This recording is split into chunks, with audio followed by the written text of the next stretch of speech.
Rebirth of elite agents wife. Episode 2। Ritika ने मुड़कर देखा और देखा कि लंबा और सुंदर आदमी उसके चेहरे पर एक कोल्ड एक्सप्रेशन के साथ कुछ कदम दूर से उसे देख रहा है। सोनाली आदित्य की तरफ दौड़ी और उसके कपड़े खींचे। उसने रितिका की ओर इशारा करने के लिए अपनी उंगली उठाई और कहा, आदित्य। रितिका ने मुझे बार में बुलाया, ये कहते हुए कि उसे मुझसे बात करनी है। लेकिन मेरे आने के बाद उसने मुझे मारा और मुझे धमकाया। यहाँ पर हर कोई मेरे लिए गवाही दे सकता है। तुम्हें मेरे लिए खड़ा होना होगा और उसे सबक सिखाना होगा। सोनाली ने झूठ बोला और आदित्य के पीछे छिप गई। उसने चुपके से रितिका को एक डेविल मुस्कान दी। रितिका ने देखा कि आदित्य का पूरा शरीर ठंडा हो गया था और वह उसकी तरफ आ रहा था। वह मदद नहीं कर सकती थी लेकिन अपनी मुट्ठी बंद कर लेती थी और अपना बचाव करने के लिए तैयार हो जाती थी। उसे यकीन था कि उस सोनाली ने जो भी कहा आदित्य मान लेगा। अपनी भौहें सिकुड़ते हुए रितिका कुछ नहीं कर सकी, लेकिन उसने कहा, आदित्य, तुम यहाँ क्या कर रहे हो? क्या तुम अपनी गर्लफ्रेंड की खातिर अपनी पत्नी के लिए परेशानी पैदा करने का प्लान बना रहे हो? हालांकि आदित्य ने उसकी बात को नजरअंदाज कर दिया। उसका ऊंचा फिगर अचानक उससे 2 कदम दूर रुक गया और उसने धीरे से अपने सूट की जैकेट को उसके शरीर पर लपेट दिया, जिससे रितिका को उसके शरीर को ढांकने में मदद मिली। तुम ठीक तो हो ना? उसने धीमी आवाज में पूछा। फिर उसने उसे एक महंगा रुमाल दिया और कहा, अपने हाथ पोंछो। रितिका ने नीचे देखा और महसूस किया कि उसके हाथ पर किसी तरह कट लग गया था और खून बह रहा था। सोनाली ने हैरानी से उन्हें देखा और वे कंधे से कंधा मिलाकर खड़े थे। उसने कहा, आदित्य, तुम क्या कर रहे हो? कोई फर्क नहीं पड़ता कि वह क्या करती है, कोई भी मेरी वाइफ को नहीं छू सकता है। बोलते समय उसने अपने आसपास देखा। मेरे अलावा कोई भी उसे छू नहीं सकता। रितिका आदित्य की बात सुन के थोड़ा हैरान थी। उसने अपना सिर उठाया और उसकी साइड प्रोफाइल को देखा। नहीं, आदित्य, तुम्हें पता नहीं है कि रितिका किस तरह की लड़की है। उसने तुम्हें धोखा दिया और किसी और आदमी के साथ बेवकूफ बनाया। सोनाली अपना गुस्से को बर्दाश्त नहीं कर सकी और उसने नफरत से अपना सिर हिला दिया। और सबको एक तरफ करते हुए वह रितिका की तरफ दौड़ी और उसकी जैकेट उतार दी। रितिका की नेक पर चोट के निशान और प्यार के निशान की ओर इशारा करते हुए वह चिल्लाई, यही सबूत है। वह एक वेश्या है जो किसी के साथ भी सोएगी। उसे मूर्ख मत बनो। गली देते हुए सोनाली अब अपने बिहेवियर को बनाए नहीं रख सकती थी। हालांकि रितिका इसे और नहीं सह सकती थी। उसने अपना पैर उठाया और सोनाली के पेट में लात मारी, जिससे वह जमीन पर उड़ गई। उसने मजाक किया, तुम्हें मुझ पर आरोप लगाने के लिए सबूत चाहिए। मेरे पति ही थे जिन्होंने कल रात ये निशान बनाए थे। रितिका ने आदित्य को साइड से गले लगा लिया। उसने अपने लाल होठों को उसके पास ले गई और उसे किस कर लिया। मैंने अपने ही पति के साथ सेक्स किया था। ये कितना भी वाइल्ड क्यों ना हो, इसका तुमसे क्या लेना देना है? सोनाली ने अपना पेट पकड़ लिया। दर्द के कारण बोल नहीं पा रही थी। उसने हैरानी से आदित्य को देखा। ऐसा नहीं हो सकता है। वे एक ही कमरे में एक साथ कभी नहीं सोएंगे। आदित्य उससे बिल्कुल प्यार नहीं करता। रितिका ने आदित्य से कहा, हनी, मुझे नहीं लगता कि वह मुझ पर विश्वास करती है। आप उसे खुद क्यों नहीं बताते कि हम कल रात कितने वाइल्ड थे? रितिका उसने अपना हाथ उसकी गर्दन पर टिका दिया और धीरे से उसके कान में सांस ली। जैसे दिखावा कर रही हो, उसने सोनाली की ओर देखा और कहा, उसे बताओ कि तुम कितनी वाइल्ड हो। तुमने मुझे बिस्तर से उठने भी नहीं दिया। आदित्य के कान लाल हो गए, लेकिन उसने इनकार नहीं किया। सोनाली की आंखें खून से लथपथ और आंसुओं से भरी थीं। उसका चेहरा नफरत से भरा था। रितिका को आदित्य को पाने का क्या अधिकार है? वह उसका होना चाहिए। वे जल्द ही तलाक लेने वाले थे। तुम बेशर्म हो। वह कल रात बार से एक गैंगस्टर के साथ सोई और उसके बाद आदित्य को बहकाने के लिए घर चली गई और उसे मजबूर किया। सोनाली ने जमीन पर अपना फोन रखा। वह चिल्लाई, मेरे पास सबूत है। मेरे पास एक गवाह है। थोड़ा इंतजार करो। रितिका ने सहानुभूतिपूर्वक उसकी ओर देखा। सोनाली को आदित्य इतना पसंद है कि वह खुद को ये सोचकर धोखा दे सकती है कि वह आदित्य को उसके साथ सोने के लिए मजबूर कर सकती है। आदित्य ने बॉडीगार्ड्स को ऑर्डर दिया कि वे बार में सभी के फोन इकट्ठा करें और उन तस्वीरों और वीडियो को हटा दें जो चुपके से ली गई थी। इस बीच रितिका ने गुस्से में अपना रुमाल हटा दिया जो उसके हाथ को पट्टी करने के लिए इस्तेमाल किया गया था। फिर उसने एक भौं के साथ अच्छे से घाव के चारों ओर लपेटा और अपने मुंह से 2 गांठें बांध ली। बहुत जल्दी सोनाली ने उस आदमी का नंबर डायल किया और उसे स्पीकर पर लगा दिया। उसने रितिका को लापरवाही से देखा। सुनो, मैं रितिका के बॉयफ्रेंड को तुरंत बुलाती हूँ। वह इस बार बर्बाद हो गई है। Ring ring ring. किसी ने फोन नहीं उठाया और सोनाली के हाव भाव धीरे धीरे चिंता में बदल गए। बार मालिक और सिक्योरिटी गार्ड चिंतित थे। वे बगल के कमरे के दरवाजे की ओर देखने लगे। वो आदमी मरा नहीं है ना? रितिका ने जम्हाई ली और आलस से 2 बोतलें उठाई बियर की, एक आदित्य को देते हुए। उसने मजाक में कहा, बियर के साथ शो देखने में मजा आता है। जैसे ही सोनाली उम्मीद खोने वाली थी, आखिरकार कॉल उठ गया। उसने घबरा कर पूछा, जल्दी करो और मुझे बताओ, क्या कल रात रितिका के साथ तुम ही सोए थे? क्या तुमने फोटो नहीं ली? बगल के कमरे में उस आदमी को ड्रग्स की वजह से अपने शरीर को लगातार नोच रहा था। उसने दीवार के खिलाफ अपना सिर पीटा और इतने दर्द में था कि इसे छूटने का कोई रास्ता नहीं था। उस समय वह सोनाली से मौत से भी ज्यादा नफरत करता था। सोनाली, यू बिच। गली की एक लाइन ने सोनाली की पूछताछ को रोका। अपने शरीर को मोड़ते हुए आदमी ने कांपती आवाज में कहा, यू एफ कम बिच, तूने मुझे बताया कि रितिका एक ऐसी लड़की है जिसे कोई भी धोखा दे सकता है। तूने मुझे आराम करने में मदद करने के लिए उसके साथ एक रात सोने के लिए 5 मिलियन का वादा किया था। और उसकी फाइटिंग स्किल्स बहुत अच्छी है। मैं उसकी एक उंगली भी नहीं छुआ, लेकिन मैं पूरी तरह से घायल हो गया हूँ। सोनाली, बस तू मेरे बाहर निकलने का वेट कर। तुझे मुझे हर एक चीज की कीमत देना होगा, नहीं तो मैं तेरे साथ सो के अपना पैसा निकालूंगा। सोनाली हैरानी में चिल्लाई, तुम झूठ बोल रहे हो, बकवास मत करो। आह। उसने अपना फोन जमीन पर गिरा दिया। जब रितिका ने सोनाली की घबराहट भरी आंख देखी, तो वह जानती थी कि सोनाली मेंटल तरीके से पूरी तरह टूट गई है।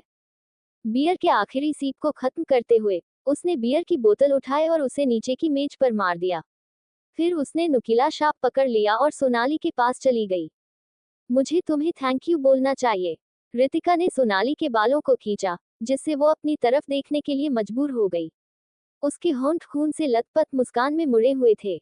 अगर ये तुमने नहीं किया होता, तो आदित्य और मैं इतनी जल्दी एक साथ नहीं सोते और महसूस किया कि हम बहुत खुश हैं। तुम हमारी मैच में का हो। रितिका ने बियर की बोतल से सोनाली के सबसे अट्रैक्टिव लेकिन नाजुक चेहरे को धीरे से स्क्रैच करने के लिए इस्तेमाल किया, फिर उसे सहलाया। सर्द सनसनी ने सोनाली को ऐसा महसूस कराया जैसे कि मौत सिर्फ एक कदम दूर थी और वह कांप गई। इस बार मैं तुम्हें छोड़ दूंगी, लेकिन अगली बार जब मैं तुम्हें देखूंगी, यह इतना आसान नहीं होगा। रितिका ने गुस्से से सोनाली की स्किन को धीरे से काटा। उसने अपनी ताकत को कम किया और खून की कुछ बूंदों को ही बाहर निकलने दिया, लेकिन ये सोनाली को डराने के लिए काफी था। मिट्टी के ढेर की तरह जमीन पर गिरते ही सोनाली चीख पड़ी और उसका चेहरा लाल हो गया। रितिका ने कहा, चलिए चलते हैं। उसने आदित्य की ओर देखा और कहा। सोनाली ने उनकी पीठ की ओर जोर से चिल्लाया, रितिका, इतनी बेरहम मत बनो। आदित्य तुम्हें बिल्कुल भी प्यार नहीं करता। उसने तुमसे पहले ही तलाक के लिए कहा होगा। वह निश्चित रूप से तुम्हें तलाक देगा। रितिका को इसे कोई फर्क नहीं पड़ा। पार्किंग में रितिका पीछे की सीट पर बैठ गई और आदित्य से एक सही दूरी बना ली। उसके चेहरे के अलावा उसे सोनाली के बारे में और कोई अच्छी बात नहीं मिली। उसने 2 बार अपनी जीभ पर क्लिक किया और आदित्य को देखा। उसने अपनी ठुड्डी को अपने हाथ पर रखते हुए कहा, आदित्य, तुम्हें अपने टेस्ट को सुधरना चाहिए। तुम मुझे ऐसे किसी के लिए तलाक देना चाहते हो। यहाँ तक कि अगर तुम एक गर्लफ्रेंड की तलाश में हो, तो तुम्हें कम से कम किसी ऐसे इंसान को चुनना चाहिए जो तुम्हारी स्टेट्स के हिसाब से हो। आदित्य ने खिड़की के बाहर नियॉन साइन को देखा और जवाब दिया, तलाक उसकी वजह से नहीं है। हो। रितिका ने पलक झपकते ही क्यूरियसली पूछा, फिर क्या कारण है? बड़ी फैमिली के बीच शादी के संबंध बनाना आम बात थी। उसने सोचा था कि रितिका बहुत सुंदर है, इसलिए साच में तलाक की कोई आवश्यकता नहीं थी। फिर भी आदित्य तलाक चाहता था। क्या कोई उल्टा मकसद हो सकता है? आदित्य ने जवाब नहीं देना चाहता था। वह बस उसकी चमकती आंखों से अपनी आंखें मिलाए और पूछा, तुम्हारा क्या है? मुझे तलाक देने से इनकार करने का क्या कारण है? रितिका हैरान थी। रितिका मुस्कुराए। उसकी आंखें चारों ओर घूम गईं और उसने जानबूझकर उसे चिढ़ाया, अगर मैं तुम्हारे साथ हूं तो खर्च करने के लिए असीमित पैसे हैं। इसके अलावा तुम अपने काम में बुरे नहीं हो और बिस्तर में तुम काफी अच्छे हो। रितिका ने धीरे से अपना हाथ उसकी जांघ के आधार पर दबाया। अपनी आंखों को सिकुड़ते हुए उसने अपनी जीभ का सिरा बाहर निकाला और अपने होठों को चाट लिया। उसने कहा, मैं इससे भी बहुत संतुष्ट हूँ, इसलिए मैं तुमसे अपना पेट भरने के बाद तलाक लेना चाहती हूँ। आदित्य हैरान था, वह वास्तव में अब उसकी इच्छा को आसानी से जगा सकती है। आदित्य ने अपनी ताकत का इस्तेमाल किया, उसके हाथों को रोक दिया और उसे नीचे धकेल दिया। उसने अपना सिर नीचे किया और धीरे से उसके कान के लोब को काटा, जिससे वह थोड़ा कांपने लगी। मेरी आग मत जगाओ, उसने कर्कश स्वर में कहा। उसका सुंदर शरीर उसके छूने से थोड़ा नर्म था, लेकिन जब उसे याद आया कि कैसे सोनाली ने उसकी कमीज के कोने पर थपथपाया था, तो वह गुस्सा हो गई। अवसर का लाभ उठाते हुए, जब वह ध्यान नहीं दे रहा था, उसने अपना घुटना झुका लिया और आदित्य की पर अपने पैर रखा क्योंकि उसने उसे बेरहमी से आगे बढ़ाया।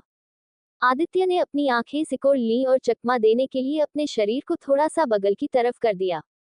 वे दोनों वास्तव में तंग कार में एक दूसरे के साथ मारपीट करने लगे। अंत में रितिका ने अपना हाथ रोक लिया और आदित्य ने भी उसकी जांघ को पकड़ लिया। वे जम गए। तभी रितिका को एहसास हुआ कि दोनों एक दूसरे के बहुत करीब थे और उनकी स्थिति बहुत अजीब थी। आदित्य ने उसकी गर्दन पर अपनी सांस को महसूस कर सकता था। उसकी आवाज थोड़ी धीमी थी और उसने कहा, क्या तुम पहले मार्शल आर्ट नहीं जानती थी?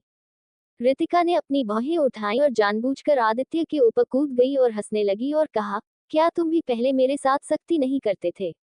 आदित्य कराह उठा, उसका चेहरा काला हो गया। लोग हर समय बदलते हैं। रितिका ने अपनी उंगली से आदित्य के लिंग को हल्के से थपथपाया। उसने सिडेक्टिव तरीके से पलक झपकाए और ड्राइवर से कहा, ड्राइव करो। विला में खाने और नहाने के बाद रितिका एक कंफर्टेबल नाइट ड्रेस पहन ली और लिविंग रूम में आदित्य के साथ टीवी देखने लगी। आदित्य को न्यूज चैनल देखना पसंद था, लेकिन रितिका के साथ आज जो हुआ उससे वो बिल्कुल खुश नहीं थी, इसलिए उसने उसकी इच्छा के खिलाफ जाकर चैनल बदल दिया। आदित्य ने अपनी आंखें थोड़ा सिकोड़ी लेकिन कुछ नहीं कहा। अचानक, इसे वापस बदलें। आदित्य का लहजा और गंभीर हो गया। रितिका उससे परेशान नहीं हुई और चैनल बदलना जारी रखा। हालांकि अगले ही पल उसने रिमोट कंट्रोल छीन लिया और इसे वापस पिछले चैनल में बदल दिया। यह एक मिलिट्री न्यूज चैनल था। किसने सोचा होगा कि एक बिजनेसमैन को मिलिट्री न्यूज में दिलचस्पी होगी? रितिका ने चुप्पी ली। वह उसके साथ बहस करके परेशान नहीं होना चाहती थी। जैसे ही वह अपना सिर नीचा करने वाली थी और अपने फोन के साथ खेलने वाली थी, उसने अचानक टीवी पर आ रही एक खबर सुनी। उसने अपना सिर उठाया और वॉल्यूम बढ़ाने के लिए थोड़ा आगे झुक गई। कुछ बम ब्लास्ट की फोटो दिखाई गई, जिसके बाद मिलिट्री चीफ ने उनकी प्रेस कॉन्फ्रेंस में एक स्टेटमेंट दिया। ये बताया गया है कि कुछ दिन पहले चुराया गया राष्ट्रीय खजाना सुरक्षित रूप से बरामद कर लिया गया है। रक्षा मंत्रालय के स्पेशल एजेंट में से एक, जिन्होंने इस ऑपरेशन में गए थे, दुर्भाग्य से एक दुर्घटना में मृत्यु हो गई। स्पेशल एजेंट का कोड नेम एम था। रक्षा मंत्रालय के कई स्पेशल मिशनों में गई थी और एक बहुत अच्छी एजेंट थी। हमें उनके मरने पर गहरा शोक व्यक्त करते हैं। रितिका की भौहें तन गईं और उसने फोटो को फ्रीज करने के लिए रिमोट कंट्रोल का इस्तेमाल किया। दुर्घटनाग्रस्त हेलीकॉप्टर को देखते हुए उसे तुरंत कुछ यादें याद आई और उसे शक हुआ। उसी हेलीकॉप्टर में उनके जैसे 3 और एजेंट भी थे। दुर्घटना में अपनी जान गंवाने वाली वह अकेली क्यों है? फिर भी बाकी अभी भी जिंदा हैं। इसका कोई मतलब नहीं है। विस्मयादिबोधक चिन्ह। न्यूज को सुन के आदित्य वहीं गिर गया। उसकी चेहरा पूरी तरह लाल था और उसने गलती से गर्म पानी की बोतल को नीचे गिरा दिया। चूंकि रितिका उसके बहुत करीब थी, इसलिए जल्दी से चकमा देने के बावजूद उसकी जांघ में पानी गिर गया। मुझे माफ करो। आदित्य जल्दी से उठ खड़ा हुआ और उसके जख्म का इलाज करने के लिए मेडिकल किट लेने के लिए दौड़ा। उसके हाथ थोड़े कांप रहे थे। रितिका ने उसे देखा और पूछा, क्या बात है? उसने शायद ही कभी आदित्य को अपना कंट्रोल खोते देखा हो। इस तरह आदित्य ने ये कहने से पहले अपने होठों को मोड़ा, कुछ भी नहीं है। मुझे लगा कि एम की टेक्निक के साथ वह एक ब्लास्ट से नहीं मरेगी। मैं थोड़ा चौंक गया था। तुम उसे अच्छी तरह जानते हो। रितिका ने अपनी हैरानी को छुपाया और चिढ़ाते हुए पूछा, क्या तुम उसे जानते हो? आदित्य का हाथ एक पल के लिए जम गया। असल में नहीं, हम केवल एक बार मिले। एम, उसने मुझे पहले बचाया। आदित्य के मन में कई यादें उसके दिमाग में दौड़ पड़ी। उस साल, जब वह अमेरिका से लौटा और बॉर्डर पार ड्राइव करने वाला था, तो उसे कुछ लोगों ने रोक दिया। जैसे ही वह कार से बाहर निकलने और आगे बढ़ने वाला था, मिलिट्री का एक एजेंट एक मिशन करने के बाद अचानक वहां पहुंचा। एजेंट हेलीकॉप्टर की रस्सी से नीचे गिरा और उनकी कार के पास जा गिरा। आदित्य कभी नहीं भूलेगा कि कैसे एम ने बहादुरी से उन गुंडों के ग्रुप को मारा था। उनसे गुंडों से निपटने के बाद एम ने उसे विंडो के बाहर से ही सैल्यूट किया और कहा, कोड नाम एम, आपकी सेवा में।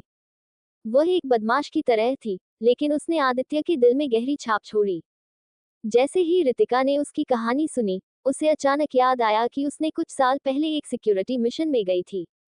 वह लोगों को पीट पीट कर निकल गई थी और कार में कौन है ये भी नहीं देखा। किसने सोचा होगा कि यह आदित्य था। वे काफी किस्मत वाले हैं, लेकिन उसने उसे केवल एक बार बचाया था। उसे ये सुनकर इतना आउट ऑफ कंट्रोल होने की कोई जरूरत नहीं थी कि वह मर गई थी, है ना? रितिका आदित्य के करीब चली गई और उसकी आंखों में देखा और मुस्कुराते हुए पूछा, क्या ये हो सकता है कि तुम? आदित्य हर साल मिलिट्री को एक बहुत बड़ी डोनेशंस करता था। क्या यह उसकी वजह से है? आदित्य ने न तो इसे हाँ किया और न ही इनकार किया। वह खड़ा हुआ और उसके घाव की ओर इशारा करते हुए कहा, याद रखो कि इसे पानी को छूने न दो। रितिका ने सिर हिलाया। उसने नहीं सोचा था कि स्पेशल एजेंट एम की मौत के कारण कोई परवाह करेगा या दुखी होगा। उसने अस्पष्ट भाव से आदित्य की पीठ की ओर देखा। उसका मुंह थोड़ा खुला और उसने हल्के से कहा, अगर एम को पता होता कि तुमने उसके लिए ये सब किया है, तो वह शायद थोड़ा छुआ हुआ महसूस करेगी। दूसरी मंजिल के बेडरूम में रितिका ने अपनी आंखें बंद कर ली और अपने दिमाग में फिर से ऑपरेशन के बारे में सोचने लगी। जितना ज्यादा उसने इसके बारे में सोचा, उतना ही उसे लगा कि कुछ गड़बड़ है। उसने अपने कंप्यूटर को गले लगाया और बिस्तर पर क्रॉस लेग करके बैठ गई। फिर उसने एक स्पेशल एजेंट फोरम के वेब में टाइप किया और कुछ जानकारी के लिए उसमें देखने लगी। कुछ वेबसाइट से मिली एक जानकारी के हिसाब से ऑपरेशन में जाने वाले दूसरे 3 लोगों ने कहा कि ब्लास्ट के कारण वे बेहोश हो गए थे। जब वे फिर से उठे, तो किसी ने उन्हें पहले ही बचा लिया था। उनके बगल में एम का कोई निशान नहीं था। रितिका ने कहा, ये कैसे पॉसिबल है? इसका कोई मतलब नहीं है। उसे छोड़कर सभी को समय रहते बचा लिया गया। ऐसा लग रहा था जैसे ये धमाका उन्हीं के लिए खास तौर से तैयार किया गया हो। यह एक मर्डर था। रितिका ने 3 लोगों की आइडेंटिटी को याद किया। अपने पार्टनर के अलावा वह बाकी 2 को नहीं जानती थी। इसके अलावा एक आदमी के भी था जो उन्हें मरना चाहता था। के उसका कट्टर दुश्मन था। जब हादसा हुआ तब वह उस हेलीकॉप्टर में नहीं था। उसके पास उसे मरने के लिए समय और वजह दोनों थी। इसलिए सबसे पहला शक के पर ही था। हालांकि बाकी 3 लोग भी हो सकते हैं। रितिका ने बॉल पॉइंट पेन को 2 हिस्से में तोड़ दिया और उसकी आंखों में एक ठंडी चमक चमक उठी। फोरम पेज पर रितिका ने अपने कीबोर्ड पर हल्के से टैप किया और अपने मिलिट्री की ईड को खोलने की कोशिश की। कई बार पासवर्ड डालने के बाद भी ईड नहीं खुली। रितिका की भौहें खाड़ी हो गई। उसने कुछ संभावनाओं के बारे में सोचा और उसने अपना इंटरनेट कनेक्शन काट दिया। कोई उसका आईपी एड्रेस ट्रैक कर रहा है। रितिका ने ट्रोजन हॉर्स वायरस को देखा जिसे थोड़े समय में डाला गया था। अपने दांत पीसते हुए उसने जल्दी से उसे बदल दिया। वह मिलिट्री में सबसे कम उम्र की और सबसे होनहार एजेंट थी और हैकिंग और इंटरनेट की जानकारी के मामले में एक्सपर्ट थी।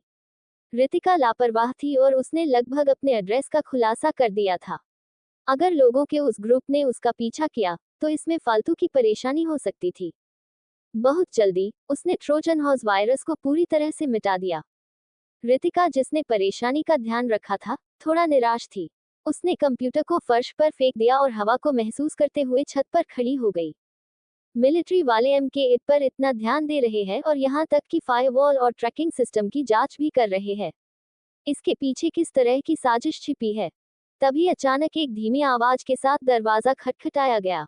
रितिका को कुछ गलत लगा। वो जल्दी से बाहर उस आदमी के पास पहुंची और अपने हाथ का इस्तेमाल उस आदमी के कंधे को धक्का देने के लिए किया। उसे दीवार के खिलाफ धक्का दिया। जैसे ही वह हमला करने वाली थी, उसने देखा कि वह वास्तव में आदित्य था। रितिका ने अपने दांत पीस लिए और अपने गुस्से को संभाला। उसने उसे कहा, अगर आप किसी और के कमरे में आना चाहते हैं, तो आपको दरवाजा खटखटाना होगा। आदित्य हैरान था। क्या यह उसका घर नहीं है? रितिका ने उसकी हैरानी पर ध्यान दिया और महसूस किया कि उसने ओवररिएक्ट किया था। उसने तेजी से शैतानी मुस्कान डालने और आदित्य की ठुड्डी को ऊपर उठाने से पहले अपनी आंखें नीची कर ली। क्या बात है, आदित्य? क्या तुम आधी रात में इच्छा से जल रहे हैं और अपने आप को कंट्रोल नहीं कर सके, तो तुम आग बुझाने में तुम्हारी मदद करने के लिए मुझे ढूंढने आए? आदित्य कुछ सेकंड के लिए चुप रहा। फिर उसने मेडिकल किट निकाली और उसे दिखाया। उसने कहा, जाओ बिस्तर के पास बैठो। मुझे जलन की बेहतर दवा मिल गई। रितिका हैरान रह गई। क्या वह यहाँ उसकी मदद करने के लिए है? जलन की वजह से। लेकिन उसने पूछा कि क्या वह चाहता है कि वह अपनी आग बुझाए? ये शर्मनाक है। उसने उसे बिस्तर पर धकेल दिया और उसके पैरों को अलग करने के लिए अपने घुटने का इस्तेमाल किया। जैसी कि उम्मीद थी, उसके गोरे पैर लाल थे। रितिका एक पल के लिए स्तब्ध रह गई। उसने फिर कहा, आदित्य, मैं ठीक हूँ। लेट जाओ, उसने ठंड से कहा, कुछ गुस्से में लग रहा था। रितिका ने सांस ली और अपने लंबे पैरों को फैलाकर बिस्तर पर लेट गई और उसने उसे अपने साथ छेड़छाड़ करने दिया। आदित्य की खुरदरी उंगलियां उसके चिकने और कोमल पैरों से टकराईं। मरहम की ठंडक से वह मदद नहीं कर सकती थी, लेकिन आराम महसूस कर सकती थी। आदित्य ने अपने दांत पीस लिए और एक पल के लिए रुक गया। उसकी आंखें इच्छा से भरी थीं। ये याद रखना आसान था कि उस रात वे कितने वाइल्ड थे। रितिका बता सकती थी कि दवा लगाने में लगने वाला समय पहले की तुलना में काफी लंबा था और उसके पीछे वाले आदमी की सांसें भारी हो गई थीं। वह मदद नहीं कर सकती थी, लेकिन वो हंसी। वह मुड़ी और जानबूझकर उसकी जांघ को अपने गोरे और मुलायम पैरों से सहलाया। ये देखकर कि उसकी आंखों में आग बढ़ती जा रही थी, उसने अपना पैर पीछे कर लिया और कंबल को अपने ऊपर खींच लिया। मुझे माफ करना, आदित्य। मेरा पैर आज जल गया था, इसलिए मैं सच में तुम्हारे साथ इंटीमेट नहीं हो सकती। तुम खुद इसकी देखभाल कर सकते हो। आदित्य ने रितिका को ध्यान से देखा। उसने सच में उसे कई बार हैरान किया था।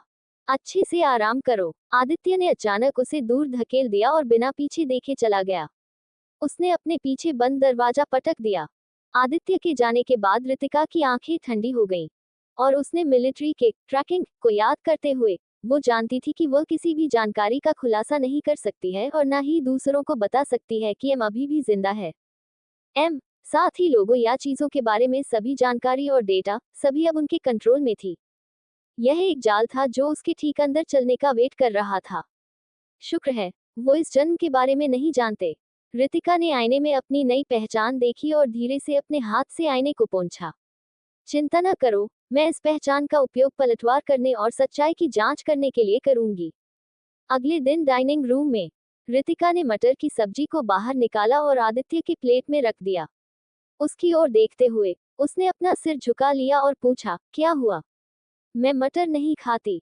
तुम नौकर से कह सकती हो कि वो फ्यूचर में ये न बनाए। आदित्य ने उसे कॉफी पीते हुए याद दिलाया। घंटी बजी। बटलर एक परिचित मिडिल एज के आदमी को डिनिंग रूम में ले गया। रितिका ने अपनी आंखें सिकोड़ ली। मिस्टर कपूर, आपको और मिस को परेशान करने के लिए खेद है। सोनाली घर पर खाना नहीं खा रही है। वह बस रो रही है और मरना चाहती थी, ये कहते हुए कि वह हेम्स रितिका द्वारा अपने ऊपर किए गए अपमान को बर्दाश्त नहीं कर सकती। सोनाली की देखभाल करने के लिए मैं सच में अब ओल्ड मास्टर कपूर की डॉक्टर नहीं बन सकता। आज मैं खास करके आपसे ये पूछने के लिए आया हूँ कि मुझसे अच्छे किसी डॉक्टर को आप ढूंढ ले। मिस्टर सिंह ने रितिका को एकटक देखा। रितिका को एहसास हुआ और उसने कहा, वह सोनाली के पिता मिस्टर सिंह हैं। ऐसा कहा गया था कि सोनाली के पिता एक डॉक्टर हैं, लेकिन दादाजी कपूर बहुत बीमार हैं। वह कभी नहीं जानती थी। आदित्य ने गहरी नारों से उसकी ओर देखा और कहा, क्या तुम मुझे धमकी दे रहे हो? मैं कैसे हिम्मत कर सकता हूँ? हालांकि मुझे अभी भी आपको याद दिलाना है कि पुराने मास्टर की हालत खराब है और समय काम है। बेहतर होगा कि आप जल्दी डिसीजन लें। अगर अब भगवान भी आते हैं, तो वो भी पुराने मास्टर को नहीं बचा पाएंगे। मर सिंह ने कहा और रितिका को लापरवाही से देखा। वह सोचते हैं कि यह महिला कब तक आदित्य की पत्नी बनी रहती है, मैं भी देखता हूँ। रितिका ने कुछ नहीं कहा और चुपचाप देखा। उसने आदित्य की आंखों में चिंता देखी। मिस्टर सिंह के शब्दों को सुने के बाद रितिका को अचानक कुछ समझ में आया। उस दिन आदित्य ने कहा था कि ये तलाक सोनाली के कारण नहीं है। तो ये सच है। वह ये सब दादाजी कपूर के लिए कर रहा है। क्या मिस्टर सिंह ने आदित्य के सबसे करीबी रिश्तेदारों के जीवन को खतरे के रूप में इस्तेमाल कर रहे हैं, आदित्य को सोनाली से शादी करने के लिए मजबूर करने के लिए? हे, मैंने सोचा कि यह एक पागल कुत्ता था जो कहीं से बाहर आया और उसके भौंकने से मेरे कानों में दर्द हो गया। पता चला कि यह डॉक्टर सिंह है। रितिका ने धीरे से आदित्य को नीचे धकेला और उसे बैठा दिया। वह सीधे मिस्टर सिंह के पास गई और उसके चेहरे को देखा। मिस्टर सिंह के चेहरे पर भी वही नफरत थी जैसे कि सोनाली के चेहरे पर थी। बाप बेटी की जोड़ी कितनी परेशान करती है। मैंने आपके माथे पर दुष्ट शब्द लिखा देखा। आप प्रॉफिट के लिए अपने मरीज की जान को ब्लैकमेल के रूप में इस्तेमाल कर रहे हैं।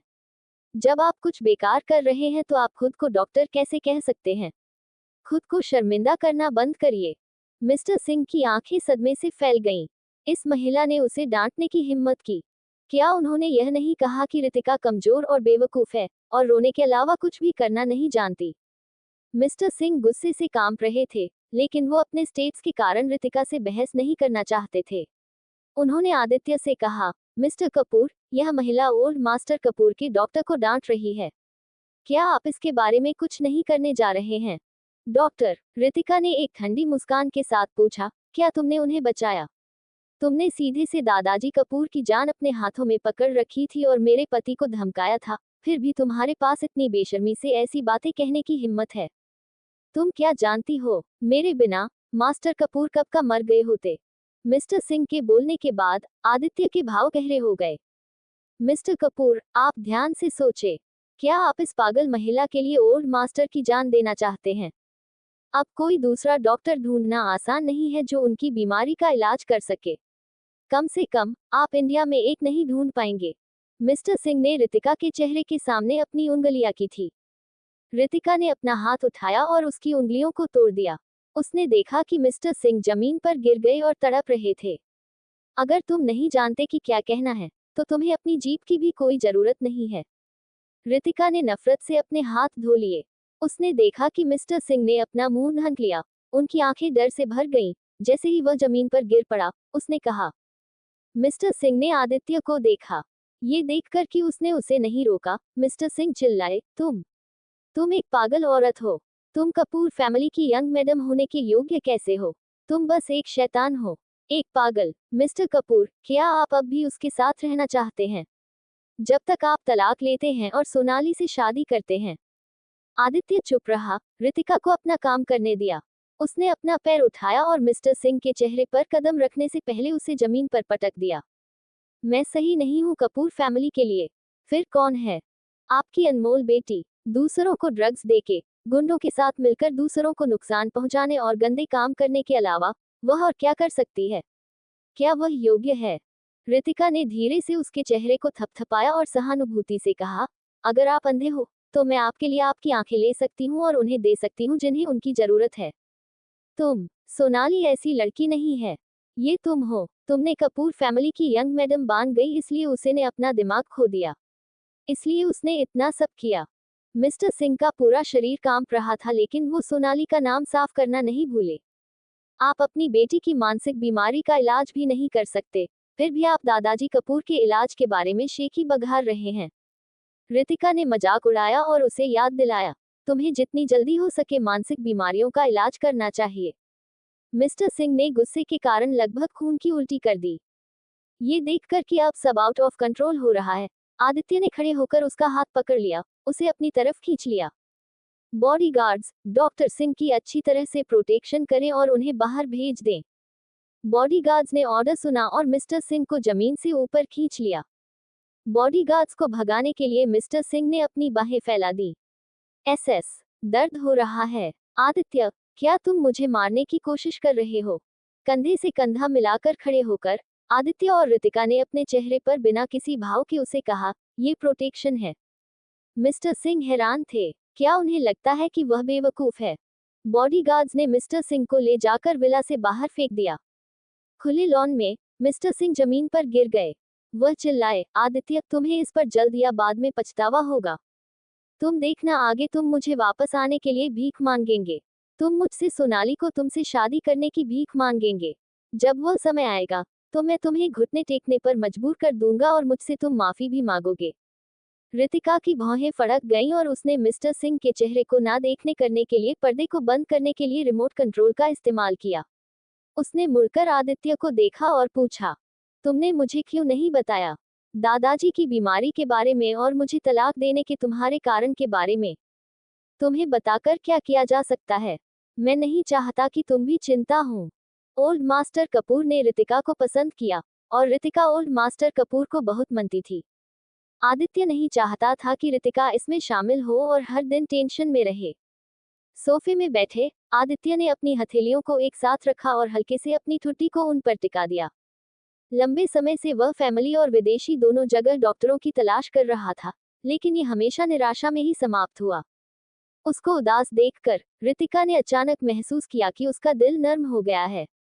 छोटी सी कॉफी टेबल पर दोनों हाथ रखकर उसने खुद को धक्का दिया और टेबल पर बैठ गई। उसने पूछा, ऐसा कैसे हो सकता है कि मेरे पास कोई सल्यूशन नहीं है? तुम्हें पता है? आदित्य ने अपना सिर उठाया और उसकी आंखों में देखा। उसकी आंखों में शक की लकीरें तैर गईं। क्या तुमने फेमस डॉक्टर अखिलेश मुखर्जी के बारे में सुना है? रितिका ने झिझकते हुए एक नाम बोला। आदित्य की नजर थोड़ी हटी और उसने पूछा, तुम्हारा उसके साथ क्या रिश्ता है? वह मेरे टीचर थे। जब वह पहले यहाँ थे तो मैंने उनसे कुछ स्किल्स सीखे थे। थोड़ा सा गिल्टी महसूस करते हुए रितिका ने अपने नाखूनों को घुमाया। उसने आदित्य को एक बार देखा और वो बता सकती थी कि उसे उस पर विश्वास नहीं था। अखिलेश मुखर्जी मिलिट्री के स्पेशल एजेंट एम का सबसे अच्छा स्टूडेंट था और उसने अपने मेडिकल स्किल्स का 80% सिखाया था। अब वह सिर्फ अपने स्टूडेंट को एक चारे के रूप में इस्तेमाल कर सकती थी। रितिका को लगा कि वो हार रही है। क्या तुम उससे कांटेक्ट कर सकती हो? आदित्य ने पूछा। रितिका ने अपने कंधे उचकाए और अपना सिर हिलाते हुए कहा, उसे किसी फाइट के मिशन में होना चाहिए जहां कोई मैसेज नहीं कर सकता है। हमें उसके मुझसे कांटेक्ट करने के लिए इंतजार करना होगा। यही सच्चाई थी। आदित्य और अखिलेश को दोस्त माना जा सकता है। ओल्ड मास्टर कपूर की गंभीर बीमारी के शुरुआती चरणों में आदित्य ने पहले से ही अखिलेश से मदद मांगने के बारे में सोचा था। हालांकि अखिलेश हमेशा फाइट्स में बिजी रहता था, इसलिए वह उससे कांटेक्ट नहीं कर सकते थे और सिर्फ अखिलेश की तलाश कर सकते थे। सच में तुम्हें समय के लिए रुकने के तरीकों के बारे में सोचने की जरूरत नहीं है। यहाँ तक कि अगर तुम अखिलेश को नहीं जानती हो और तुम्हारे पास कोई मेडिकल स्किल नहीं है, तो भी मैं तुम्हें फिर से तलाक देने के लिए जल्दबाजी नहीं करूंगा, उसने कहा। आदित्य ने थक कर अपने हाथों को रगड़ा और रितिका की ओर देखा। आदित्य ने पिछले कुछ दिनों में वह सब देखा था जिससे वह गुजरी थी। इसने उसके लिए उसकी सोच को पूरी तरह से बदल दिया था। हालांकि उसे अभी भी विश्वास नहीं हुआ कि उसके पास कोई मेडिकल स्किल है। उसके हिसाब से रितिका सिर्फ समय के लिए रुकने की कोशिश कर रही थी क्योंकि उसे तलाक के बाद फिर से तंग किए जाने का डर था। पहले मुझे नहीं पता था कि सोनाली और मेहरा फैमिली ने तुम्हारे साथ ऐसा व्यवहार किया है। पिछले 3 महीनों में मैं तुमसे शादी को 3 साल की समय खत्म होने तक जारी रखूंगा। चिंता मत करो। दीवार के खिलाफ अपने हाथ का इस्तेमाल करते हुए वह खड़ा हो गया और रितिका को गहराई से देखा। उद्धरण चिन्ह डॉट डॉट डॉट। मानो या ना मानो, क्या तुम मुझे कल दादाजी से मिलने हॉस्पिटल ले जा सकते हो? रितिका जानती थी कि आदित्य के लिए थोड़े समय के भीतर उस पर भरोसा करना मुश्किल था। इसमें समय लगेगा और उसे खुद भी देखना था कि ओल्ड मास्टर कपूर की तबीयत कितनी खराब हो गई है। ठीक है, आदित्य मेज के चारों ओर घुमा और लिविंग रूम में फर्नीचर बिखेर दिया। थकान के कारण उसके कंधे थोड़े झुके हुए थे। अगले दिन आसमान साफ था। दादाजी कपूर को खुश करने के लिए रितिका ने और ज्यादा मासूम दिखने के लिए कपड़े पहने। उसने एक वाइट ड्रेस पहन ली और गेट के बाहर आदित्य का वेट करने से पहले अपने बालों को नीचे कर लिया। हॉस्पिटल के सामने से रितिका ने ताजे फूलों के 2 गुलदस्ते खरीदे। वह उसके पीछे उस लिफ्ट तक गई जो सीधे वीआईपी वार्ड में जाती थी। जब उसने दरवाजा खोला तो ओल्ड मास्टर कपूर हॉस्पिटल के बिस्तर पर लेटे हुए, कई मशीनों से ढके हुए थे और धीरे सांस ले रहे थे। क्या वे हमेशा ऐसा ही रहे हैं? पास जाते ही रितिका ने पूछा। उसने फूलों को बेडसाइड टेबल पर रख दिया और दादाजी कपूर के मेडिकल रिकॉर्ड्स को पलटते हुए वह झुक गई। आदित्य ने हल्के से सिर हिलाया। उसने ओल्ड मास्टर कपूर का हाथ पकड़ा और उनकी मांसपेशियों को आराम देने के लिए उनकी मालिश की। आदित्य, तुम यहाँ हो। बूढ़े मास्टर कपूर, जो पूरे दिन नींद में इधर उधर भटकते रहे, ने पहली बार अपनी आंखें खोली। धीमी आवाज में बोलते हुए उसकी सांसें तेज हो गईं। रितिका मुस्कुराए और बोली, हाँ दादाजी, हम आपसे मिलने आए थे। क्या आप अच्छा महसूस कर रहे हैं? मैं ठीक हूँ। उन्हें घूरते हुए ओल्ड मास्टर कपूर ने आदित्य और रितिका के हाथ एक साथ रख दिए। मैं अभी भी अपने परपोते को लेने का वेट कर रहा हूँ। दूसरी ओर रितिका ने उन्हें मना लिया, ऐसी स्थिति में आपको जल्दी ठीक होना होगा दादाजी। फिर आपके पास एक परपोता होगा। ओल्ड मास्टर कपूर 2 बार हंसे और अचानक जोर से खांसने लगे। जब उनकी सांसें धीरे धीरे स्थिर हुईं, तो उनकी अनुभवी आंखों ने सब कुछ देखा और कहा, आदित्य केवल इस बूढ़े आदमी को झांसा देना जानता है।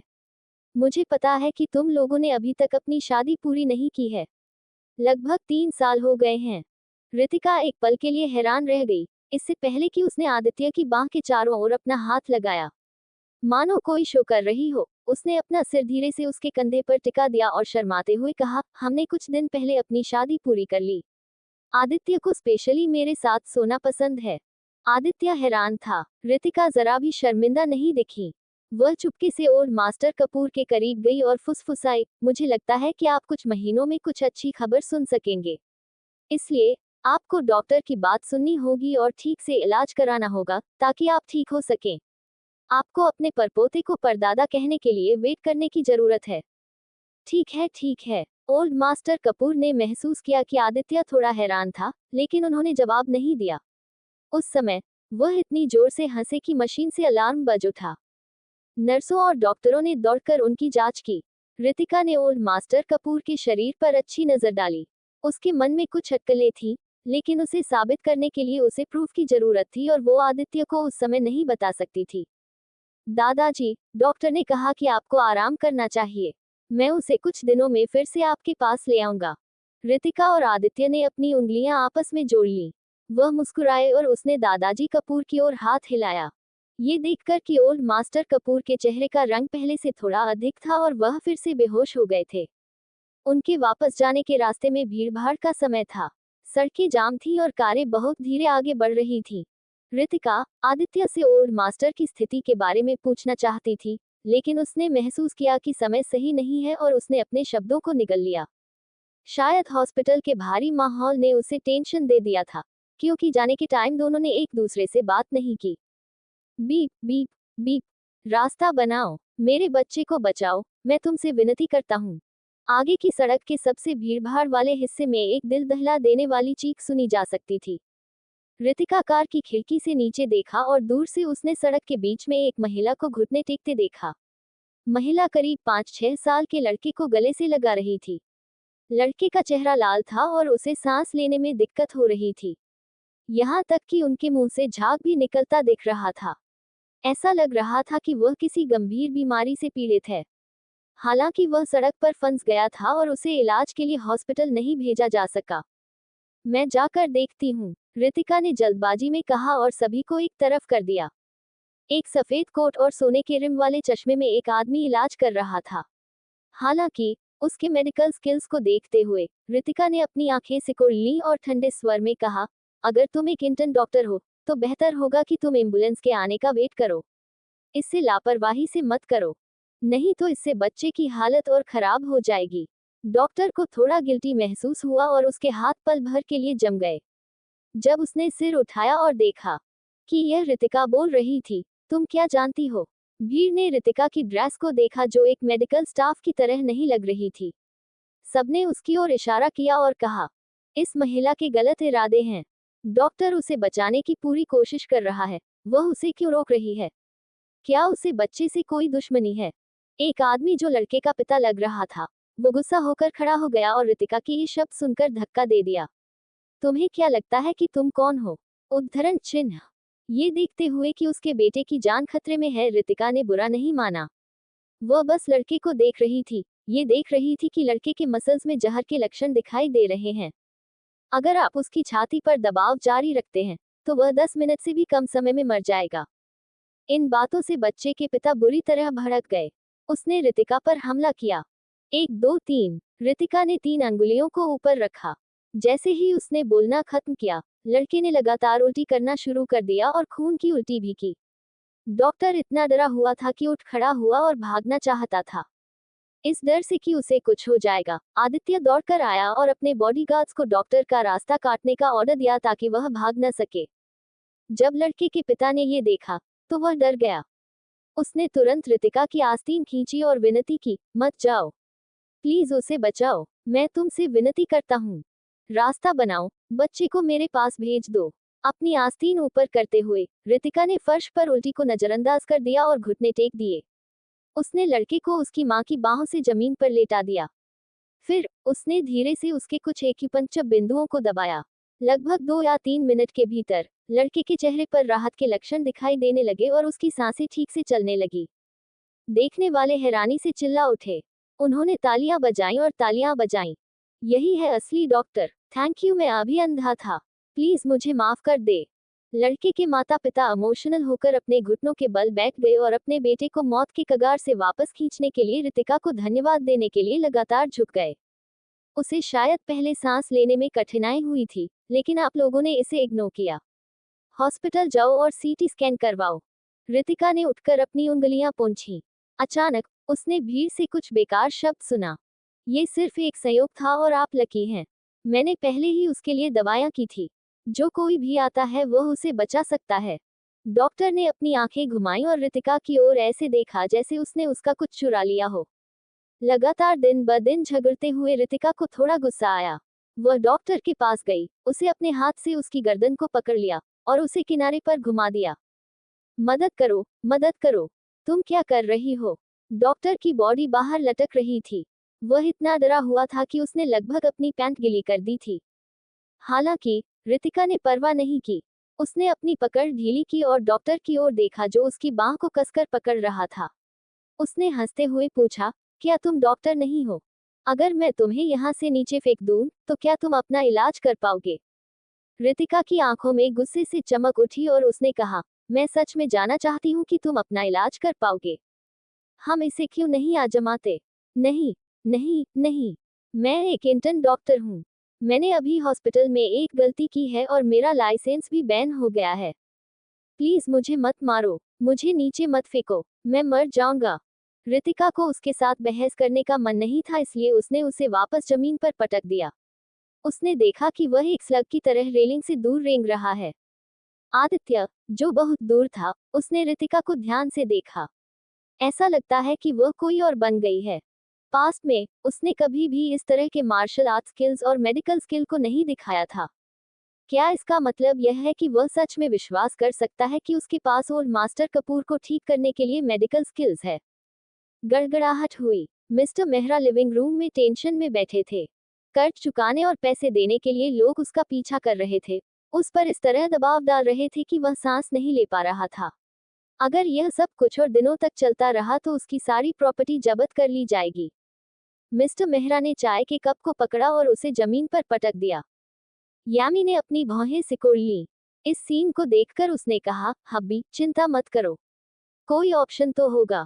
क्या ऑप्शन है? वो बेकार रितिका आदित्य से चिपकी हुई है लेकिन हमें पैसा देने से इनकार कर रही है। मिस्टर मेहरा ने नफरत में अपने दांत पीस लिए। यामी ने अपनी आंखें घुमाई और मुस्कुरा दी। वह मिस्टर मेहरा के कंधे पर झुक गई और उसके कान में फुसफुसाया, क्या हमारे पास तुरुप का पत्ता नहीं है? जब तक उसकी माँ हमारे साथ है, रितिका हमें वह देगी जो हम मांगेंगे। उसने पलक झपकते ही उसे इशारा किया। मिस्टर मेहरा बहुत देर तक चुप रहे। उनकी आंखों में झिझक थी। वह बड़बड़ाया, वह अब बेहोश हो गई है। वह क्या कर सकती है? क्या तुम्हारे मन में अभी भी उसके लिए फीलिंग्स हैं? यामी ने अचानक अपनी आवाज तेज कर ली जब उसने उसका बिहेवियर देखा। मत भूलो कि इशिका और मैं अब तुम्हारा परिवार हैं। अगर कंपनी दिवालिया हो जाती है, तो कोई बच नहीं सकता। यामी ने आधे धमकी भरे लहजे में कहा। मिस्टर मेहरा के कंधे झुक गए और उसने अपना घुटना थपथपाया और कहा, तुम्हें क्या लगता है कि हमें क्या करना चाहिए? सेनेटोरियम हमारे लोगों से भरा हुआ है। हम जो चाहते हैं उसे करना आसान है ना? चलो ये करते हैं। वो फुसफुसाए और मिस्टर मेहरा के करीब गई। मिस्टर मेहरा की आंखों में अब झिझक की जगह सॉफ्टनेस ने ले ली। थोड़ी देर बाद उसने सिर हिलाया और कहा, ठीक है, चलो ऐसा करते हैं। विला में रितिका अपने चेहरे पर एक मास्क लगाए और एक धुन गुनगुनाते हुए सोफे पर आराम से लेटी हुई थी। जैसे ही उसने अपने पैर के नाखूनों को ट्रिम किया, उसने अपने पतले और गोरे पैरों को घुमाया। कंप्यूटर के सामने बैठे हुए आदित्य को देखा। वह पहले से ही इतना अमीर है, फिर भी वह काम करता रहता है। कॉफी टेबल पर रखा उसका फोन वाइब्रेट करने लगा। रितिका ने उसे उठाया और कॉलर आईडी देखते ही उसे सोफे पर वापस फेंक दिया। आदित्य ने उसकी तरफ देखा और पूछा, तुम फोन उठा नहीं रही हो? हाँ, आंखें बंद करके भी वो जानती थी कि मिस्टर मेहरा जरूर उसे पैसे मांगने के लिए फोन कर रहे थे। हालांकि रितिका ने कॉल का जवाब दिया, क्या? मुझे 50 मिलियन दो। तुम्हारी माँ की हालत खराब हो गई है और उसे इलाज के लिए पैसे की जरूरत है, मर। मेहरा ने कर्कश स्वर में कहा। रितिका सीधे बैठ गई और अपना फोन पकड़ लिया और बोर होते हुए कहा, आपकी एक्टिंग स्किल्स बेकार है। अगर आप मुझे किसी और कारण से मेरी माँ को बहाना बनाकर मुझसे पैसे लेंगे तो मैं दे दूंगी। क्या आप मुझे बेवकूफ समझते हो? उसे अब गुस्सा आने लगा था और उसकी आवाज और ज्यादा गंभीर हो गई। मिस्टर मेहरा ने दीवार पर लगी घड़ी को घूरते हुए कहा, मैं सेनेटोरियम की कंडीशन को तुमसे बेहतर जानता हूँ। मैं तुम्हें अपने बैंक अकाउंट में पैसे ट्रांसफर करने के लिए 2 दिन का समय दूंगा। इससे कम और तुम्हारी माँ खतरे में रहेगी। वह ऐसे बात कर रहा था जैसे वो कोई किडनैपर हो, जिसने किसी को किडनैप कर रखा हो। बात खत्म होते ही उसने फोन काट दिया। रितिका को लगा कि मिस्टर मेहरा पागल हो गए हैं। गुस्से में आकर उसने अपना फोन एक तरफ फेंक दिया। क्या मुझे किसी को देखने के लिए भेजना चाहिए? आदित्य ने अपना लैपटॉप बंद किया और पूछा। रितिका ने सिर हिलाया। मैंने पहले दिन में सेनेटोरियम को फोन किया था। उन्होंने कहा कि माँ की हालत ठीक है। मिस्टर मेहरा बस बेवकूफ बना रहे हैं। इससे पहले कि वह बोलना बंद करती, फोन फिर से बज उठा। रितिका ने फोन पकड़ लिया। चिढ़ते हुए उसने कहा, मैं तुम्हें 1 रुपये भी नहीं दूंगी। फिर से फोन मत करो। क्या ये एम्स रितिका हैं? हम सेनेटोरियम से फोन कर रहे हैं। आपकी माँ की हालत बहुत अच्छी नहीं है। उन्होंने अभी अभी आत्महत्या करने की कोशिश की है। प्लीज आप अभी आ जाएं। नर्स की आवाज ठंडी थी। अपने बेड में बाहर निकलते ही रितिका का हाथ थोड़ा कांपने लगा। पुरानी शरीर की मालकिन की यादें मिलने के बाद उसके अंदर भी फीलिंग्स आ गई थी। अभी उसका दिल बहुत तेज हो गया था। आदित्य ने जल्दी से उसे रोका। उसकी बेचैन और हताश निगाहों को देखकर उसने धीरे से कहा, मैं तुम्हें वहां भेज दूंगा। शाम को बिजी समय में रितिका सीट पर चुपचाप बैठी थी, उस कॉल को याद करने की कोशिश कर रही थी। जब वह सेनेटोरियम पहुंची तो उसने दरवाजा खोला और तेजी से अंदर भागी। उसकी यादों और नर्सों के स्टेशन पर दिए गए इंस्ट्रक्शन के हिसाब से उसे उसकी मां का वार्ड मिला। मिस्टर मेहरा, यामी और इशिका पहले ही आ चुके थे। वे दुखी होकर खिड़की के खिलाफ झुक रहे थे, जैसे कि एक अच्छे शो का आनंद लेने की प्रतीक्षा कर रहे हों। माँ, क्या तुम ठीक हो? रितिका ने धक्का देकर दरवाजा खोला। माँ ने हैरानी से ऊपर देखा और उसे घूर रही थी। उसकी आंखें कांप रही थीं। मैं तुम्हारी बेटी हूँ, रितिका, उसने धीमी आवाज में कहा और माँ को सांत्वना देने के करीब जाने की कोशिश की। माँ पहले तो बहुत शांत थी, लेकिन जब उसने उसे अपनी आंख के कोने से करीब आते देखा, तो वह अचानक उत्तेजित हो गई।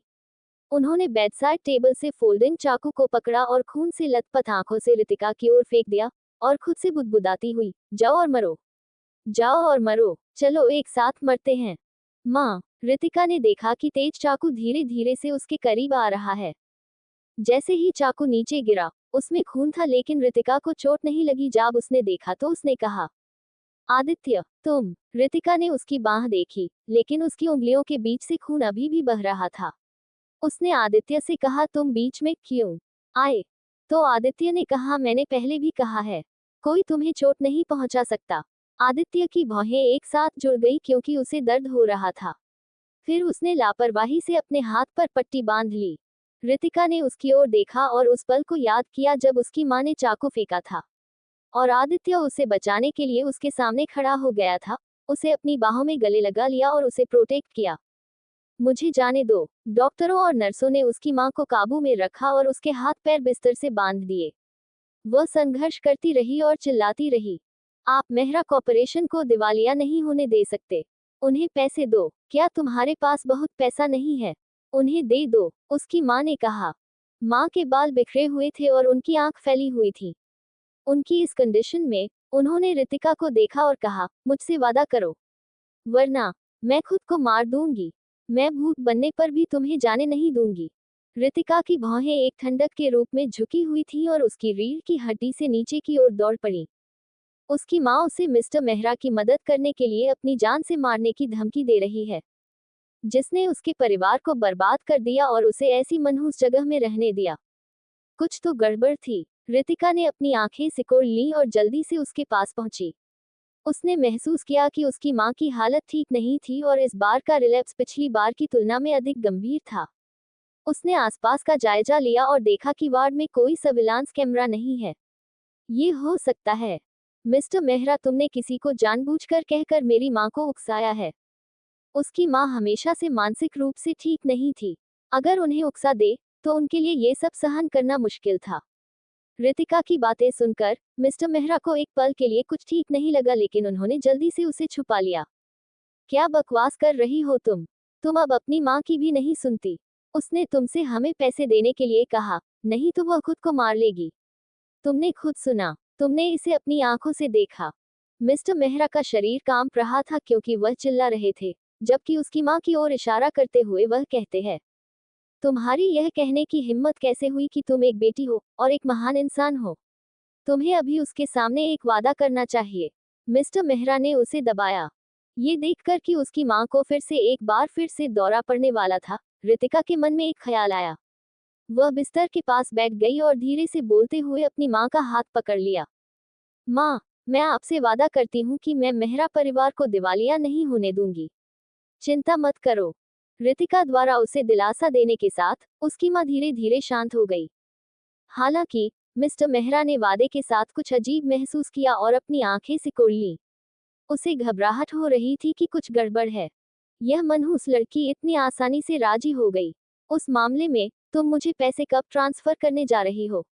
उसने अपना असली मकसद दिखाते हुए हाथ खोल दिए।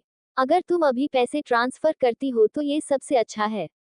रितिका ने अपनी माँ को हल्के से थपथपाया। ये देखकर कि उनकी आंखें बंद थीं और वह सो रही थी, रितिका ने उठकर मिस्टर मेहरा की ओर देखा। ये सब तमाशे को देखने के बाद आदित्य रितिका के लिए चीजों को कठिन नहीं बनाना चाहता था। वह अपनी चेकबुक निकालने वाला था और 50 मिलियन पर सिग्नेचर करने वाला था।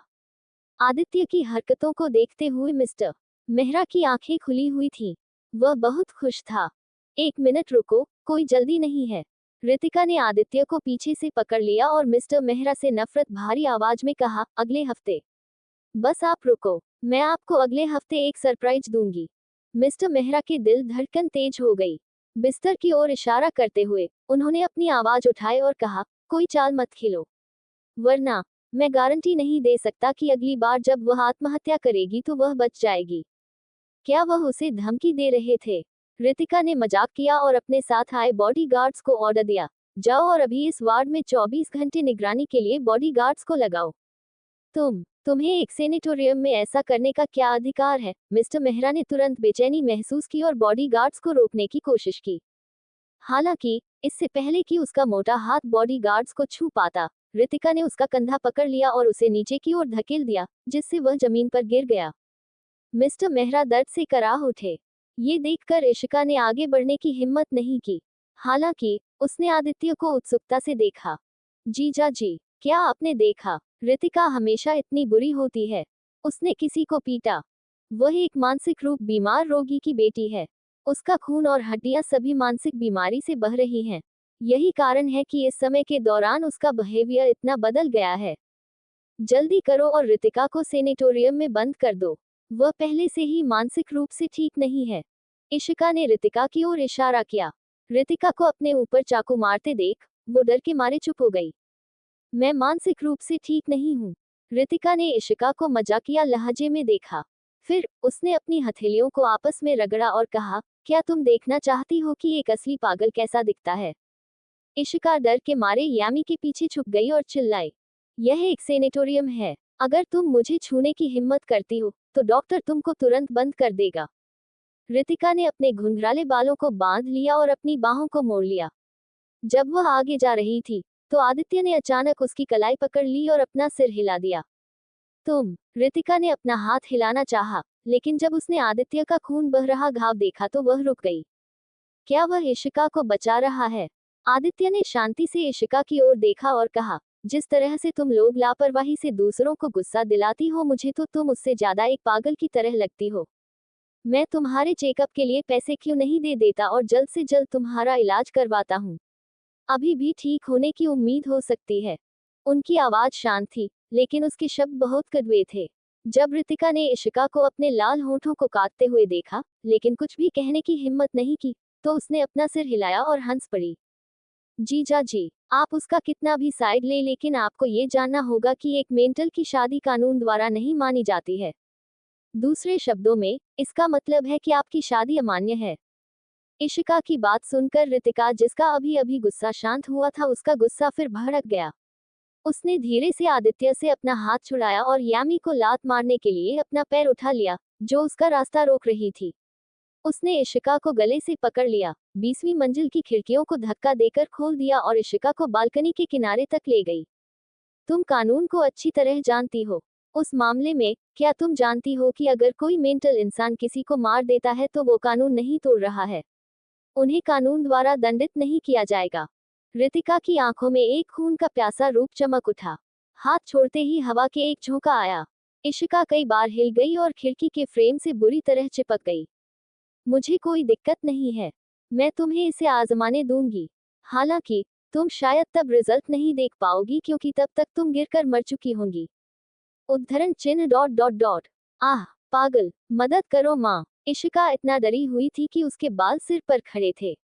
वो अपनी कांपती हुई आवाज में चिल्लाई। यामी ने इस समय अपनी ईगो की परवाह नहीं की। दया की भीख मांगते हुए उसने अपने हाथों को एक साथ दबा दिया। इशिका बेवकूफ है, वह बकवास कर रही है। ऐसा मत करो। मैं वादा करती हूँ कि वह तुम्हें फिर कभी परेशान नहीं करेगी। कभी नहीं। शुरू से ही रितिका का कभी भी इशिका को मारने का इरादा नहीं था। आखिर वो नहीं चाहती थी कि उसके हाथ किसी ऐसे के खून से रंग जाएं। फिर वह बिना पीछे देखे आदित्य के साथ चली गई। यामी ने इशिका को वार्ड में वापस लाने में मदद की। उसका चेहरा पीला पड़ गया था लेकिन वह अपने फोन पर वीडियो देख रही थी। वीडियो रितिका का इशिका का गला घोंटने का था। माँ, मैं अभी बहुत खतरे में थी, फिर भी आप चुपके से एक वीडियो लेने के मूड में थी। इशिका ने यामी को अविश्वास से देखा और शर्मनाक गीले निशान को छिपाने के लिए अपनी कपड़े के ऊपरी हिस्से को ढक लिया। क्या आपको मेरी जान की परवाह नहीं है? यामी ने वीडियो को सेव कर लिया। यामी ने उसे दिलासा दिया। उसने दांत पीसते हुए कहा, माँ। यामी ने कहा, रितिका को अंदर रखने के लिए सबूत की जरूरत है, नहीं तो वह हम सब पर अपना हुक्म चलाएगी। इस वीडियो के साथ हम उसे आदित्य को तलाक देने के लिए मजबूर कर सकते हैं। मैं उसे दिखाऊंगी वो एक अच्छा जीवन नहीं जिएगी। जब उसने यामी के शब्दों को सुना, इशिका ने उत्साह से सिर हिलाया और कहा, मैं चाहती हूँ कि वह एक भयानक मौत मरे। वार्ड के अंदर मिस्टर मेहरा के परिवार के 3 सदस्यों के चेहरे पर भयानक भाव थे। वे जल्द ही आने वाले शो की कल्पना कर रहे थे और खुद को धोखा देने की कोशिश कर रहे थे। वापस विला में दरवाजे पर दस्तक की आवाज सुनकर आदित्य ने अभी अभी अपने कपड़े उतारे थे। इससे पहले कि वह कुछ कह पाता, रितिका पहले ही अंदर मेडिकल किट को ले आ चुकी थी। आदित्य, जिसके पास सिर्फ एक टॉवेल था जो अपने प्राइवेट पार्ट को ढांक रहा था, हैरान होकर उसकी ओर देखने लगा। वह कौन था जिसने कहा था कि उन दोनों को हाउस रूल्स का फॉलो करना होगा और कमरे में जाने से पहले परमिशन लेनी होगी? रितिका ने उसकी ओर देखा और उसके दिल की धड़कन तेज हो गई। आदित्य का फिगर सच में खराब नहीं है। 8 पैक एब्स और अच्छी फिगर। उसने उसे ना नोटिस करने का नाटक किया क्योंकि उसने आदित्य को नीचे धकेल दिया और उसे बिस्तर के पास बैठने के लिए मजबूर कर दिया। उसने अच्छे से मेडिकल किट खोली और दवा को उठाया और लगाने लगी। क्या तुम बेवकूफ हो? अगर ये थोड़ा और बगल में लाग गया होता तो ये तुम्हारे इम्पोर्टेंट जगह को चोट पहुंचा सकता है। मेरी माँ अब मानसिक रूप से बीमार है। वो सच में कानून के खिलाफ नहीं है, रितिका ने कहा और उसके घावों को सहलाया। आदित्य ने उसके सिर के ऊपर देखा। झूमर की तेज रोशनी में वह उसके चेहरे पर महीन बाल साफ देख सकता था। उसका दिल तेजी से धड़क रहा था। तुम मेरे लिए इतने अच्छे क्यों हो? तुम मुझसे प्यार नहीं करते, है ना? रितिका ने उसकी तरफ देखा और धीरे से पूछा। जब उसने प्यार शब्द सुना, आदित्य अपनी नजर कहीं और कर ली। मैं तुम्हें एक अच्छे दोस्त की तरह मानता हूँ, इसलिए मैं नहीं चाहता कि तुम्हें चोट लगे। उसे नहीं पता था कि उसके साथ क्या गलत है।